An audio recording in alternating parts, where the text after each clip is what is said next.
حضرت رحمتullah علیہ کی ساری شخصیت ہمیں نبی پاک کی غلامی اور محبت سکھاتی ہے۔ میں آپ کی خدمت میں عرض کروں، انسان کے سینے میں دل ہوتا ہے تو اس میں کوئی نہ کوئی محبت تو رہتی ہے۔ مال کی محبت آ جاتی ہے، کسی نہ کسی طریقے سے مشہور ہونا ہے، شہرت پانی ہے۔ دیکھیں نا، ابھی بھی بچے زیادہ موبائل دیکھ رہے ہیں مجھے دیکھنے کی بجائے، ایسے ہی ہے نا جی۔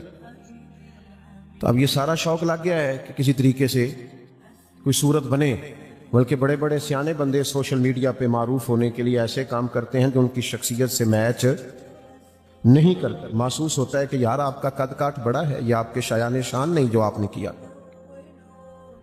تو یاد رکھیے گا، شہرت کی محبت بھی دل میں آ جاتی ہے اور دولت کی محبت بھی دل میں آ جاتی ہے، لیکن نقصان بڑا کرتی ہے، بڑا نقصان کرتی ہے، روح اجڑ جاتی ہے۔ بندہ اندر سے پورا برباد ہو جاتا ہے اگر پیسوں سے ہرس حوث کے ساتھ پیار کرے یا شہرت سے پیار کرے۔ اس کی دلیل نبی پاک علیہ الصلوۃ والسلام نے ارشاد فرمایا، دو بھوکے بھیڑیا ویسے ہی خطرناک ہوتا ہے اور اوپر سے بھوکا ہو تو دو بھوکے بھیڑیے بکریوں کے ریوڑ میں کھلے چھوڑ دیے جائیں تو حضور فرماتے ہیں وہ اتنا نقصان نہیں کرتے جتنی دولت اور شہرت کی محبت انسان کے دل کا نقصان کرتی ہے۔ انسان باطنی طور پر پورے طور پہ اجڑ جاتا ہے، برباد ہو جاتا ہے، اسے خبر بھی نہیں ہوتی۔ اعلیٰ حضرت رحمتullah علیہ نے ہمیں سکھایا ہے کہ تم ادھر ادھر پیار کرو گے تو پریشان ہو جاؤ گے، پیار سیدھا سیدھا مدینے والے معبود سے کرو۔ فرماتے ہیں کہ جان ہے عشق مصطفیٰ، روز فزوں کرے خدا، اور جس کو ہو درد کا مزہ وہ ناز دوا اٹھائے کیوں، اور پھر کے گلی گلی تباہ ٹھوکریں سب کی کھائے کیوں، دل کو جو عقل دے خدا تو تیری گلی سے جائے کیوں۔ اگر عقل مند ہو تو پھر حضور کا دروازہ کبھی چھوڑنا، یہ اصل ہے، جان ہے عشق مصطفیٰ۔ اور کس حد تک پیار کرنا ہے نبی پاک سے؟ فرماتے ہیں کروں تیرے نام پہ جاں فدا۔ پھر اچانک کہنے لگے نہ بس ایک جاں، نہیں دو جہاں فدا، کروں تیرے نام پہ جاں فدا، نہ بس ایک جاں دو جہاں فدا۔ یہ وارفتگی ہے، یہ جذبات۔ پھر کہنے لگے میرا دو جہاں سے بھی نہیں جی بھرا، یا رسول اللہ صلی اللہ علیہ وسلم کروں تیرے نام پہ جاں فدا، نہ بس ایک جاں دو جہاں فدا۔ دو جہاں سے بھی نہیں جی بھرا، میں کروں کیا کروڑوں جہاں نہیں۔ خوب پیار کرنا، لیکن یہ بھی سبق دیتے ہیں اعلیٰ حضرت کہ حضور سے پیار سچا کرنا ہے، نبی پاک سے پیار صرف محفل والے دن عاشق رسول نہیں ہونا، جب دکان پہ بیٹھنا ہے تو پھر بھی پورا تولنا ہے۔ عاشق رسول دکان پہ بھی عاشق رسول ہی ہوتا ہے، جب بولنا ہے تو پھر بھی اخلاق سے بولنا، اس لیے کہ عاشق رسول ہر وقت عاشق رسول ہوتا ہے۔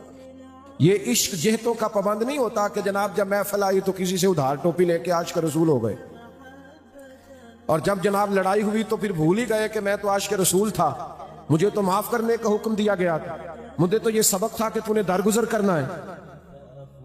عاشق رسول کے گھر والوں کو بھی پتا ہونا چاہیے بچہ عاشق رسول ہے، یعنی ماں باپ کا فرما بردار ہے۔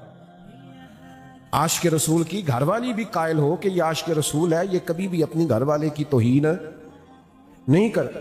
اس کے گاہکوں کو بھی پتا ہو یہ عاشق رسول ہے، یہ نہ کم تولتا ہے نہ کم ناپتا ہے۔ عشق رسول تو اس کا نام ہے، یہ کوئی عشق رسول نہیں کہ آپ نعرے تگڑے تگڑے لگائیں اور عاشق رسول نماز کے ٹائم چھپتا پھرے تو یہ جھوٹ بولتا ہے، یہ عشق نہیں کرتا، یہ غلط بیانی کرتا ہے۔ عشق تو انسان کو فرما برداری پر مجبور کر دیتا ہے۔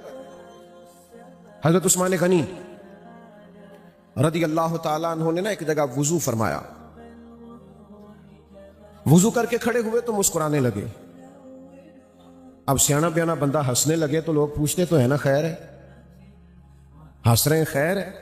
حضرت عثمان غنی سمجھدار آدمی تھے، معاملہ فہم تھے، تو سیدنا عثمان غنی رضی اللہ تعالیٰ عنہ نے وضو کیا تو مسکرانے لگے، اور مسکراتے رہے تو کچھ لوگوں نے آپ سے سوال کیا، عرض کی حضور کیا ہوا، کیوں مسکرا رہے ہیں؟ فرمانے لگے پتہ نہیں، جب کہا پتہ نہیں تو لوگوں کو اور حیرت ہوئی. ایک تو آپ مسکرا رہے ہیں, دوسرا فرما رہے ہیں پتہ نہیں. کہا حضرت سبب کیا ہے؟ کہنے لگے سبب کا نہیں پتا. ایک دن اسی جگہ میں نبی کریم علیہ السلام کے ساتھ حاضر تھا تو سرکار نے وضو فرمایا تھا اور حضور مسکرانے لگے تھے. بس مجھے اتنا پتا ہے میرے محبوب مسکرائے تھے, وجہ کی ضرورت نہیں, ہر حال میں مدینے والے کی پیروی کرنی ہے. حکمتیں پوچھنے کی ضرورت نہیں, سبب کی ضرورت نہیں, میں تو فرض محبت ادا کر رہا ہوں. یہ کسی کی ادا ہے جسے ادا کر رہا ہوں. تو عزیز بھائی, محبت انسان کو غلامی پر اور فرما برداری پر مجبور کرتی. الترغیب و ترہیب میں حدیث ہے, حضور سید عالم علیہ الصلوۃ والسلام تشریف فرما ہے. اچانک نبی پاک علیہ السلام نے فرمایا جو جس کا کوئی رشتہ دار اس سے ناراض ہے, اس نے کسی رشتہ دار کو ناراض کیا ہوا ہے, میری محفل سے اٹھ کے چلا جائے. یہ خاصا مشکل کام ہے, اس لیے آپ بھی بڑے غور غور سے مجھے دیکھنے لگ گئے. حضور نے اٹھا دیا, فرمایا جس کا رشتہ دار ناراض ہے اٹھ جائے. تو ایک نوجوان اٹھ کے چلا گیا. تھوڑی دیر کے بعد واپس آیا, عرض کرنے لگا یا رسول اللہ میری ایک عزیزہ ناراض تھی, میں راضی کر کے آیا. تو نبی پاک علیہ السلام نے فرمایا جس محفل میں بلا وجہ, بلا جواز, بلا عذر شرعی رشتے توڑنے والا موجود ہو, وہاں اللہ کی رحمت نازل نہیں ہوتی. اس لیے میں نے اٹھا دیا. اور میرے دوستو, وہ فوراً گئے, اپنی خالہ پھپھو یا جو بھی ان کی عزیزہ ناراض تھی راضی کر کے آئے, اس لیے کہ انہیں پتا تھا ہم اپنے عزیزوں کو راضی نہیں کر رہے, ہم تو مدینے والے کو راضی کر رہے ہیں. ہمیں حضور سے پیار ہے, ہر وہ کام کریں گے جو کام کرنے کا اللہ کے رسول نے ہمیں حکم دیا. اعلیٰ حضرت بریلوی رحمت اللہ علیہ کے پاس نا ایک شاعر آئے, اپنے شعر لکھ کے لائے, اشعار. انہوں نے حضور کی نعت میں اشعار کہے تو وہ لکھ کے لائے. تو ان کا مفہوم یہ تھا کہ یا رسول اللہ صلی اللہ علیہ وسلم, میں نا ساری رات آپ کی یاد میں تڑپتا رہتا ہوں, مجھے نیند نہیں آتی, میں بے چین رہتا ہوں, میرا دل بڑا پریشان رہتا ہے. یہ شعروں کا مفہوم تھا. اعلیٰ حضرت رحمت اللہ علیہ پڑھنے کے بعد فرمانے لگے آپ واقعی ساری رات نہیں سوتے, واقعی ساری رات تڑپتے رہتے ہیں؟ کہنے لگے جی نہیں, یہ تو شعر ہیں. تو فرمانے لگے حضور کی بارگاہ میں جھوٹ بولتے ہیں, یہ دروازہ رسول ہے صلی اللہ تعالی علیہ وسلم. آپ وہاں کلمات تول کے بولیں گے, وہی کہیں گے جو آپ کے اصل جذبات. یہ کیا بات ہوئی کہ میں بہت بڑا عاشق رسول ہوں لیکن داڑھی رکھ لو؟ کہتا ہے وہ ابھی آپ دعا کریں پھر میں رکھوں گا. میں بڑا عاشق رسول ہوں تو سچ بولا کرو. کہتا ہے کام نہیں چلتا. میں بڑا عاشق رسول ہوں تو بھائی صلہ رحمی کرو. تو کہتا ہے دعا کرے, رشتہ دار ظالم ہی بڑے. او بھائی, جب آپ عشق رسول کا دعویٰ کر رہے ہیں پھر آپ کو بدلنا پڑے گا. خالی دعووں سے کوئی تسلیم نہیں کرے گا. یعنی ایک آدمی کہتا ہے ابا جی مجھے آپ سے پیار بڑا ہے, بڑا پیار, پر اگر آپ کو کپڑے چاہیے تو بڑا بھائی لے کے دے گا. پیار مجھے آپ سے بڑا ہے پر اگر آپ کو دوائی چاہیے تو دوائی بڑا بھائی لے کے دے گا. پیار مجھے زیادہ ہے آپ سے, میری جان بھی آپ پہ قربان ہے, لیکن اگر آپ کو ہاسپٹل جانا ہوا تو وہ میں نہیں لے کے جاؤں گا, وہ بڑا بھائی. تو میرا خیال ہے ابا جی نے کہنا پتر تو پیار بھی کول ہی رکھ, اس واسطے کہ اگر سارے کام اسی نے کرنے ہیں تو پھر یہ تو خالی, یعنی ایسا عشق رسول کا دعویٰ جس میں نماز بھی نہیں, عبادت بھی نہیں, ریاضت بھی نہیں, تقویٰ بھی نہیں, اخلاق بھی نہیں, کردار بھی نہیں, یہ کیسا دعویٰ. اعلیٰ حضرت فاضل بریلوی رحمت اللہ تعالی علیہ سبق یہ پڑھاتے ہیں کہ عاشق رسول بنو پر سچے والے بنو. ان کا اپنا عمل یہ تھا کہ سنت ہے سیدھے ہاتھ سے لینا دینا, تو مسجد میں آتے تھے تو سیدھا قدم رکھتے تھے, اور پھر جس صف میں قدم رکھتے تھے سیدھا قدم رکھتے تھے, اس لیے کہ یہ رسول کائنات کی سنت, نبی پاک کا طریقہ ہے. یہ ایسا بہترین مستحب عمل ہے جس سے اجر ملتا ہے. تو بھائی اپنے آپ کو سنوارنا, اپنے کردار کو سنوارنا, پھر اس سے بڑی بات جو اعلیٰ حضرت بریلوی رحمت اللہ نے ہمیں سکھائی ہے وہ یہ ہے کہ مسلمانوں کو علم دین سے وابستہ ہونا چاہیے. اعلیٰ حضرت رحمت اللہ علیہ کا سارا کام ہی علمی ہے, سارا. 1000 سے زیادہ کتابیں آپ نے لکھی ہیں, اور مختلف علوم پر, یعنی 100 سے زیادہ علوم پر ان کی کتابیں. یہ جو نوجوان تھوڑے سے ماسٹر کی ڈگری رکھنے والے ہیں, گریجویشن سے اوپر ہیں, وہ میری بات پر غور کریں. آپ سرچ کریں, کسی وقت آپ کو ملے گا کہ ان پر کتنی زیادہ پی ایچ ڈیز کے مقالہ جات لکھے گئے. ان کی ایک ایک کتاب پر لوگوں نے تحقیق کی ہے تو پورا پورا پی ایچ ڈی کا مقالہ لکھا گیا. یہ آج جو آپ نے حال کیا نا اپنے اسٹیجوں کا کہ جاہل لوگوں کو بلا لیا، دو چار جو ہے وہ ادھر ادھر کے اشعار کسی مستند عالم کے شعر بھی نہیں، اور جناب وہ دو چار چودھری نوٹ لے کے آگے بیٹھ گئے اور انہی کی صدارت ہو گئی اور انہی کے نام شعر ہو گئے اور پیسے پھینک گئے تو مووی بن گئی. یہ مزاج ہمارا نہیں ہے. اعلیٰ حضرت نے تو علمی کام کیا ہے. ایک ساتھ تھے یہاں علی گڑھ یونیورسٹی کے ریاضی کے بڑے اچھے پروفیسر تھے، تو ریاضی کے ایک مسئلے میں الجھ گئے، وہ حل نہیں ہو رہا تھا ان سے. اعلیٰ حضرت بریلوی کے ایک شاگرد سید سلیمان بہاری رحمت اللہ علیہ وہاں استاد تھے، تو وہ کہنے لگے آپ ہمارے حضرت کے پاس چلیں. تو وہ کہتے ہیں میرے دل میں خیال ہے مولوی کو ریاضی کیسے آتی ہوگی؟ نہیں نا کچھ لوگ مانتے. مولوی صاحب کہتے ہیں میں درس نظامی پڑھا ہوں، تو کہتے ہیں نہیں تھوڑی تعلیم کی نہیں. کہتے نہیں درس نظامی کیتا نہیں، وہ تو ٹھیک ہے تعلیم کی نہیں. اچھا اس کی نظر میں تعلیم وہی ہے جس نے 4 دفعہ سیپلی دے کے میٹرک پاس کیا ہو اور ایک آدھ پیپر میں سٹار بھی ملا ہوا ہو، وہ تعلیم ہے. اور جس نے پورا درس نظامی پڑھا اس سے کہتے ہیں یار دسو تعلیم کی نہیں. کیا تعلیم کس کا نام آپ نے رکھا ہے؟ یہ میرا موضوع نہیں اور اتنا ٹائم نہیں، ورنہ میں تھوڑا سا اس پر بھی روشنی ڈالتا. آمدام برسر مطلب مانتے تو نہیں نا لوگ کہ مولوی بھی پڑھا لکھا ہے. تو کہا آپ چلیں نا میرے ساتھ اعلیٰ حضرت کے پاس. تو کہتے ہیں چونکہ میرے دل میں تھا کہ مسئلہ تو حل ہونا نہیں، تو میں تو اس مسئلے کے لیے ملک سے باہر جا رہا ہوں، کسی بڑی یونیورسٹی میں جا کے ریسرچ کروں گا. تو چونکہ میرے وہ کلیگ تھے، اکٹھے کام کرتے تھے، تو میں نے کہا چلیں ٹھیک ہے میں آپ کے ساتھ چلوں گا. کہتے ہیں عصر کے بعد بریلی شریف حاضر ہوئے. اعلیٰ حضرت باہر بیٹھتے تھے، لوگوں کے سوالات کے جوابات دیتے. پروفیسر صاحب آئے، کہا حضرت میرا یہ مسئلہ ہے ایک ریاضی کا. تو اعلیٰ حضرت نے اس کو دیکھا، یہ نوجوان توجہ کریں ذرا. تو ایک کاغذ قلم منگایا، چند لائنیں لگائیں. تھوڑی دیر گزری تو کہا جناب ذرا دیکھیے گا بھلا جواب درست ہے. تو پروفیسر صاحب کہتے ہیں میں نے وہ دیکھا تو 2-4 دفعہ مولوی صاحب کی سادگی دیکھی. سادہ سا امامہ، سادہ سا لب و لہجہ، سادی سی چارپائی اور سادہ سا گھر اور سادہ سا ادارہ اور سادہ سا آنگن. لیکن انہوں نے جب وہ مسئلہ میرے ہاتھ میں تھمایا تو چائے کی پیالی گویا گرنے لگی. میں نے ان سے کہا کہ شیخ آپ نے ریاضی سیکھی تو کہاں سے سیکھی اور کیوں سیکھی؟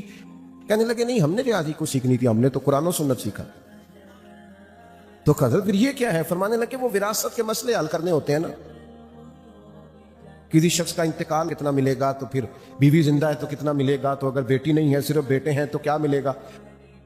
وہ وراثت کے مسئلے سیکھنے کے لیے تھوڑا بہت حساب کتاب سیکھا تھا. ہمارا تعلق ریاضی سے نہیں، ہمارا تو اس علم سے تعلق ہے جو مدینے والے کے سینے سے پھوٹتا ہے. تو بھائی آج ہمارا مزاج علمی نہیں، عام مسئلے بھی لوگ نہیں سیکھتے. اعلیٰ حضرت کے ماننے والوں کو مسائل آنے چاہیے. میں دعوے کے ساتھ کہتا ہوں، دعوے کے ساتھ، ذمہ داری کے ساتھ، کہ 6 مہینے پہلے فرنیچر کا آرڈر دیتے ہو شادی سے، 2 مہینے پہلے کپڑوں کا آرڈر دیتے ہو، اگر 15 دن پہلے بچی کو کسی معلمہ کے پاس اور بیٹے کو کسی مفتی کے پاس لے جاؤ اور نکاح اور طلاق کے مسائل بھی سکھاؤ. 20 ٹیلی فون روز آتے ہیں کہ میں 3 طلاقیں دے بیٹھا ہوں مجھے پتہ ہی نہیں چلا. اگر مسئلے کا پتہ ہو کٹھی طلاقیں نہ دیں تو بڑے سارے گھر ٹوٹنے سے بچ جائے. اعلیٰ حضرت نے مزاج علمی دیا ہے، کتاب و سنت سے جوڑا ہے. یہ وہ والے صوفی ہیں جنہوں نے ساری زندگی طریقت کی ہے، لکھا فتویٰ ہے، بتایا کہ مفتی مولوی خشک نہیں ہوتا، اصل میں تو وہی عاشق رسول ہوتا ہے. وقت میں اتنی گنجائش نہیں کیونکہ نماز کا ٹائم قریب ہو رہا ہے کہ میں کوئی لمبی بات کر سکوں. ایک آدھ بات مزید آپ کی خدمت میں 2-1 منٹ میں کر کے آگے پروگرام چلے گا کہ دعا کرنی؟ اچھا آپ تھوڑی توجہ کریں، ایک آدھ بات ضرور آپ نے سننی ہے. ایک خاص بات اعلیٰ حضرت کی جس کو یاد رکھنا. اعلیٰ حضرت نا اسلامی تشخص پر بڑا زور دیتے ہیں. وہ کہتے ہیں مسلمان کا اپنا ایک تشخص ہے. یعنی ایک تو ہے نا کہ میں جٹ ہوتا ہوں، ایک یہ کہ میں رائی صاحب ہوتا ہوں، تو ایک میں فلان صاحب ہوتا ہوں. فاضل بریلوی فرماتے ہیں کہ ہمارا تشخص ہے ہم مسلمان ہیں. ہم نے اپنا وہ تشخص کبھی بھی ضائع، ہم حضور کے غلام ہیں، یہ تشخص اپنا کے رکھنا. ہماری اصل پہچان یہ ہے کہ ہم مومن ہیں. وہ فرمایا کرتے تھے کہ میرے دل کو چیر کے 2 ٹکڑے کرو گے نا تو ایک پہ لا الہ الا اللہ لکھا ہوگا، دوسرے پہ محمد رسول اللہ لکھا ہوگا. اس قدر وارفتگی ہے دین کے ساتھ. مومن ہونا بڑی فضیلت کی بات ہے، اس کو آپ سمجھیں. کبھی بھی وہ انگریز کی عدالت نہیں گئے، وہ کہتے تھے یہ کچہری ہے، عدالت تو وہ ہوتی ہے جہاں عدل ہو. مسلمانوں کا جو تشخص ہے کہ ہم مومن ہیں، اس تشخص کو برقرار رکھنے کی بڑی ضرورت ہے. آج نا ہم اور کئی فخر کرتے ہیں، میں فلانا ہوتا ہوں، فلانے علاقے کا ہوتا ہوں، فلاں قبیلے کا ہوتا ہوں۔ کبھی کبھی یہ بھی کہا کر میں حضور کا غلام ہوتا ہوں۔ اعلیٰ حضرت فرماتے ہیں ہماری سب سے بڑی نسبت یہ ہے کہ ہم مدینے والے کے غلام ہیں۔ فرماتے ہیں تمہیں پتہ ہے یہ نسبت کیا کرتی ہے؟ فرماتے ہیں فرشتے بھی کرتے ہیں تعظیم میری۔ اللہ کرے آپ کو سمجھ آئے۔ میں اس پر حدیث پیش کر سکتا ہوں کہ حضور نے فرمایا میری امت کے کچھ لوگ ایسے ہوں گے جن پہ انبیاء اور شہداء رشک کریں گے۔ فرمایا فرشتے بھی کرتے ہیں تعظیم میری، نکیرین کرتے ہیں تعظیم میری۔ کیوں؟ کہتے ہیں فدا ہو کہ ان پر یہ عزت ملی، رسول اللہ پر میں قربان ہوں تو اللہ کے فرشتے بھی مومن کا حیا کرتے۔ کیوں؟ اس لیے کہ حضور نے کعبے میں کھڑے ہو کے کہا تھا بیت اللہ تیری بڑی شان ہے، پر میرا کلمہ پڑھنے والے مومن کی شان اللہ کی نظر میں کعبے سے بھی زیادہ ہے۔ یہ ترمذی میں حدیث موجود ہے، مومن کی شان کعبے سے بھی زیادہ ہے۔ اعلیٰ حضرت فرماتے ہیں اپنا تشخص نہ خراب کرنا، ہم مومن ہیں اس پر ناز ہونا چاہیے۔ انسان کو کبھی کبھی 2 نفل اس لیے بھی پڑھ لینے چاہیے، شکر ہے اللہ کا میں مسلمان ہوں۔ یہ ضرور اپنی زندگی میں چیز پیدا کریں، جب آپ مومن ہونے پر فخر کریں گے کلیجہ بڑا ٹھنڈا ہوگا، بہت ساری مایوسیاں ویسے ہی دور ہو جائیں گی۔ آپ سمجھ گئے بات؟ تو جب آپ اوراد و وظائف پڑھیں گے، مفہوم سمجھ کے پڑھیں گے، تو انشاءاللہ شخصیت پر اس کا اثر بھی ہوگا، طبیعت میں ٹھنڈک اور ٹھہراؤ آئے۔ اب ان سارے اوراد و وظائف میں جہاں تک مسئلہ درود پاک کا ہے، تو جب آپ حضور کی بارگاہ میں سلام عرض کریں گے نا، نبی کریم کی بارگاہ میں، الصلاۃ والسلام علیکہ یا رسول اللہ، اے اللہ کے رسول آپ پر درود اور سلام، تو مجھے آپ بتائیے کہ جب آپ اس صیغے کے ساتھ باوضو ہو کر اچھی نیت کے ساتھ محبوب پر درود و سلام پڑھیں گے، اور آپ کہیں گے کہ میں اس محبوب پر درود و سلام پڑھ رہا ہوں جنہوں نے مجھے جینا بھی سکھایا ہے، رہنا بھی سکھایا ہے، مرنا بھی سکھایا ہے، اور جنہوں نے مجھے اخلاق سے بھی آگاہ کیا ہے، عظمت کردار سے بھی آگاہ کیا ہے، والدین کے مقام سے بھی آگاہ کیا ہے، بچوں پر کیسے شفقت کی جاتی ہے یہ بھی بتایا ہے، پڑوسیوں کے ساتھ کیسے گزارا کرنا ہے یہ بھی بتایا ہے، اور اسی محبوب نے تو مجھے میرا اپنا آپ بھی سمجھایا ہے کہ تو کون ہے، کہاں سے آیا ہے، کس نے تجھے پیدا کیا، یہ بھی تجھے محبوب نے سکھایا ہے۔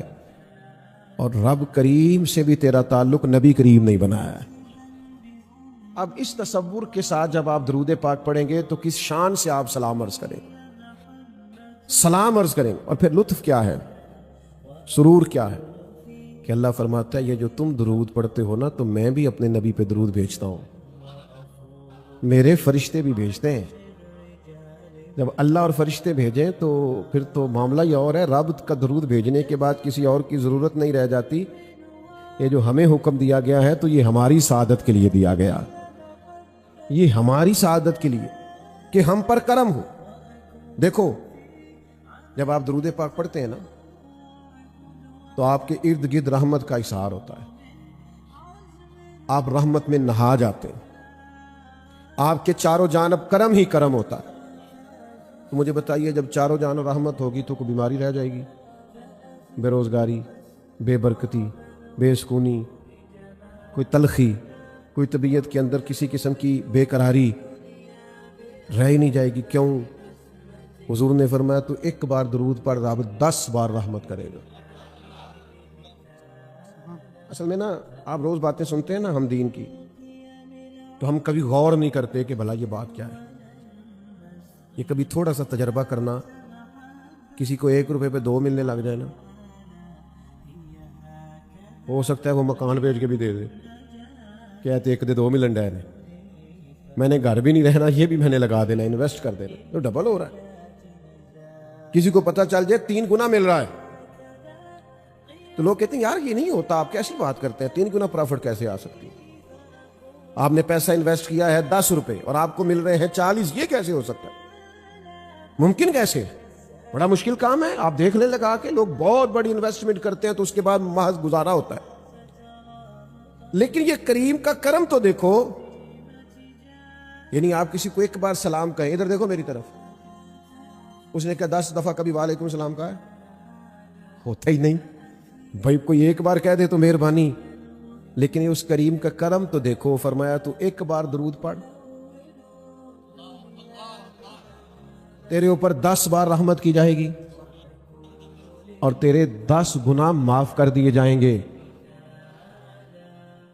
اب میں کوئی ایسے لوگوں سے بات کرتا جو کوئی سلوک کی منازل طے کر رہے ہیں، جو کوئی مراقبے کو بیٹھتے ہیں، جو کوئی رات کو کچھ دیر اللہ کے حضور بیٹھتے ہیں، کوئی تزکیہ تصفیہ کسی شیخ سے تربیت لیتے ہیں، تو وہ حدیث کے اس اگلی بات کو سمجھتے کہ یہ کتنی بڑی بات، یعنی لوگ تھک گئے، زندگیاں گزر گئیں، لیکن اللہ کو پانا اور اس کے قرب کی طرف درجے بلند ہونا، بیچارے جنگلوں میں صحراؤں میں عبادتیں کرتے، دنیا سے رخصت ہوئے، پر بلندی درجات اللہ کی طرف درجے بڑھنا یہ مشکل کام ہے، اور ایک درجہ کسی کا بڑھ جائے تو بڑی بات ہے۔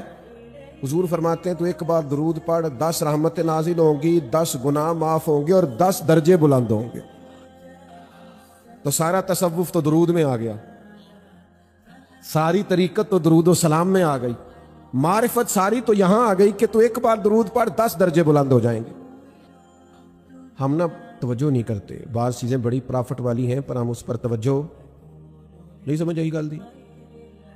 چنگا بھلا کم چلتا ہوں، ابا جی دی پہلی بھی ہے 10 کو کلے تے کم بھی کہا ٹھیک ہے، پر منڈا ہوتا ہے میں باہر ہی جانا ہے، وہ کہتا ہے یار اپنا کاروبار ہے، یہاں سب ٹھیک ہے، اور یہ کہ تجھے زیادہ مشکل بھی نہیں ہوگی، رہے گا بھی اپنوں میں، پر وہ کیا کہتا ہے، میں انہوں بابا بلے شاہ صاحب آکھیا بلے شاہ آسمانی اڈدیاں پھڑنا ہے، جیڑا گھر بیٹھا انہوں پھڑیا ہی نہیں۔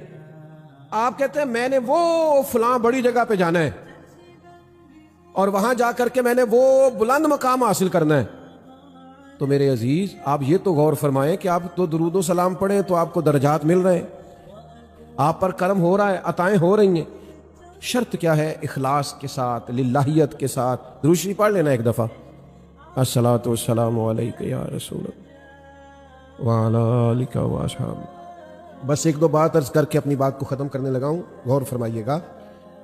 تو آپ کچھ نہ کچھ تو سارا دن بندے نے کرنا ہوتا ہے، سارا دن تشریف رکھیں جی، اللہ جزا، دوست بیٹھ جائیں، مسجد ہے نا جی، تو اللہ آپ کو جزائے خیر دے، بہترین صلہ عطا کر، تشریف لانے پر سب دوستوں کو اللہ بہترین اجر عطا فرما۔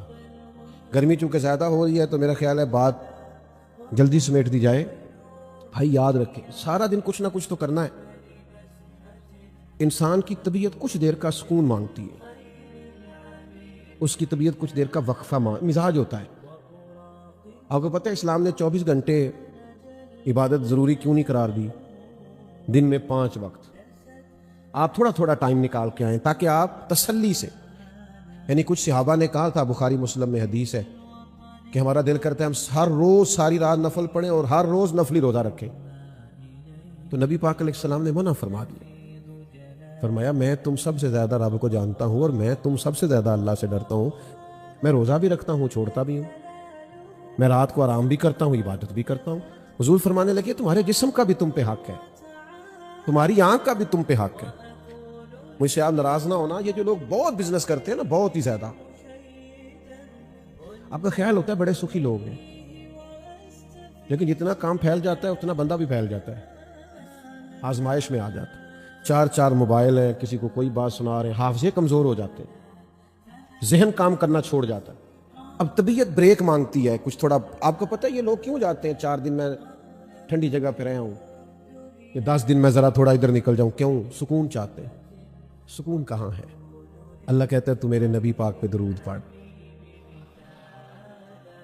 تھوڑا سا نا وقت نکالے بندہ، باوضو ہو۔ یہ جو لوگ کہتے ہیں نا مراقبہ کریں، ٹھہراؤ کریں، یہ اصل میں نا کسی سے باطنی تعلق چاہتے ہیں۔ میں ایک دفعہ نا ایک ڈاکٹر صاحب کے پاس گیا تھا، وہاں ایک بزرگ بیٹھے تھے، تو ڈاکٹر صاحب ان بزرگوں سے کہہ رہے تھے آپ بیمار نہیں، پریشان ہیں، تو آپ کے دل میں جو باتیں ہیں وہ ساری کہہ دیں، آپ کسی سے دل ہلکا کر دیں، آپ ٹھیک ہو جائیں گے۔ تو بزرگ پتہ کیا کہہ رہے تھے؟ ایسے ایسے آہستہ آہستہ۔ تو میں نے کہا ڈاکٹر صاحب انہوں نے کوئی نہیں کہنی، یہ جو آپ سے وعدہ کر رہے ہیں نا، میں نے کہہ دینی ہے، انہوں نے کہنی